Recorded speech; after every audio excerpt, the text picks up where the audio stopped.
Hello students, good morning. आज फंडे के अंतर्गत हम लोग एक कहानी सुनेंगे। ठीक है, तो आज की जो हमारा कहानी का शीर्षक है हाथी और चूहे। ओके, तो आइए सुनते हैं ये क्या कहानी है हमारे लिए आज। साफ मीठे जल से लबालब गहरी एक झील थी। उसके किनारे एक सुंदर महल था। दिन बीतते चले गए और महल के निवासी महल छोड़कर जाने लगे और एक दिन वह महल टूटकर गिर पड़ा। वह एक खंडर बन के रह गया। कुछ दिन बाद पास के जंगल में रहने वाले चूहों का टोली या फिर चूहों का जत्था उस गिरे हुए महल के पास जा रहे थे। वो लोग उस धराशायी महल को देखकर बड़े खुश हो गए और बोलने लगे, वाह, ये स्थान हमारे रहने के लिए कितना बढ़िया है। चूहों का सरदार बोला, यहाँ हम शांति के साथ रह सकते हैं। जल्दी ही चूहों ने महल के कोने कोने में अपना बिल बना लिए और आराम से रहने लगे। हाथियों का एक झुंड उधर से गुजर रहा था। उनके साथ बहुत बड़ा हाथियों का सरदार भी था। उन्हें झील के पानी के सुगंध आ गई या फिर खुशबू आ गई। वो लोग बड़े उत्साहित हो गए और पानी पीने के लिए आए। वो जमकर पानी पी और बड़ी जल्दी से वो जो महल की खंडर था उसके अंदर से निकले या फिर उसके बीच से निकले।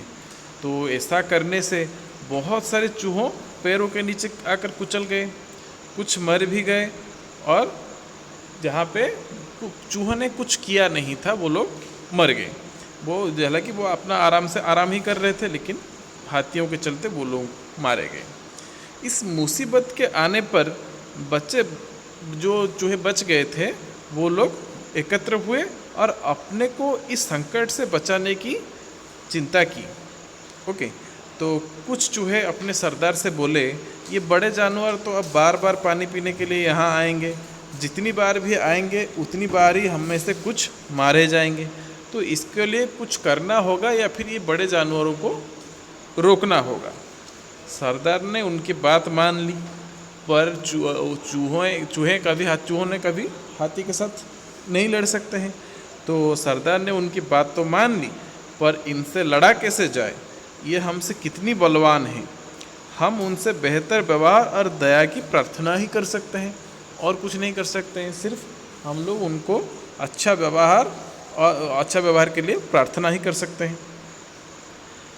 तो ऐसा विचार कर सारे चूहे एक कतार में हाथियों के सरदार से मिलने के लिए पहुँचे। हाथियों के सरदार ने ध्यान से उनकी बात सुनी। चूहों ने कहा, हम आराम से सालों से उसी खंडर में रह रहे थे। आपके हाथियों ने झील पर जाने के लिए हमें कुचल डाला। सैकड़ों चूहे मारे गए। अगर ऐसे ही चलता रहा तो एक भी चूहा नहीं बचेगा। आप हम पर दया करें और अपनी हाथियों को किसी अन्य रास्ते से झील पर जाने के लिए बोले। सरदार जी, क्या मालूम, हम छोटे जीव हैं, किसी दिन आपके काम भी आ जाए। ऐसा चूहों ने बोला। फिर क्या हुआ ना, जो बड़ा सरदार हाथी था वो ये सब बात सुनकर पिघल गया और उसने कहा, ठीक है, मेरे सारे साथी अब अन्य रास्ते से झील पर जाया करेंगे। हमें मालूम नहीं था कि आप इसी महल में अपनी बिल बना रखे हैं। हम तुम्हें बिल्कुल परेशान नहीं करेंगे। चूहों ने ये सब बात सुन के बड़े खुश हो गए। इसी प्रकार चलता रहा। ठीक है, एक दिन वहाँ के राजा ने आदेश दिया कि जंगल में जितने सारे हाथी हैं सबको बांध कर लाया जाए और उन्हें राजा की काम करने का प्रशिक्षण दिया जाए। राजा के सैनिकों ने जंगल में जाकर सारे हाथियों के लिए जाल फैला दिए। अब हाथी पानी पीने के लिए झील में आए तो उनमें से एक हाथी को छोड़ के बाकी सब जाल में फंस गए। हाथी जोर जोर से चिंगाड़ने लगे। वो क्या करते थे ना, अपने आप को जो मोटी रस्सियाँ थे उसमें से बचा नहीं सकते थे। ठीक है, तब हाथियों के सरदार को महल के खंडोर में रहने वाले चूहों का याद आ गया। उसने वो बचे हुए हाथी से कहा, तुम जल्दी से चूहों के पास जाओ और उन्हें हमारी हालत के बारे में बताओ, वो हमारी सहायता कर सकते हैं। चूहों के सरदार ने कहा, सरदार से ये कहना है कि मैं उनको मदद के लिए बुला रहा हूँ। हाथी शीघ्र ही चूहों के पास पहुंचा और सरदार को सब हाथियों की हालत के बारे में बता दिया। चूहों के सरदार ने सब चूहों को संदेश भेजकर बुलाया और हाथियों को तुरंत बचाने के काम सौंपा। चूहे सब जगह से मिलकर भारी संख्या में एकत्र हो गए और बड़े चूहे, मोटे चूहे, पतले चूहे, बूढ़े चूहे, ये जितने सारे चूहे थे सब इकट्ठा हो गए और वो क्या किए, शीघ्र ही जाल को काटने में लग पड़े। शीघ्र ही अपने छोटे और नोकीले दांतों से मोटी रस्सियों को वो क्या करने लगे, काटने लगे। सारी रस्सियाँ टूटकर नीचे गिर गए और हाथी स्वतंत्र हो गए। उन्होंने अपने छोटे दोस्तों को धन्यवाद किया। वो आराम से जंगल में चले गए।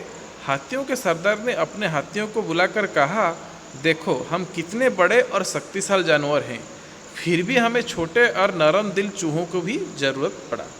उनकी एक बार मदद करने से जीवन बच गया, अन्यथा हम सभी पकड़े जाते।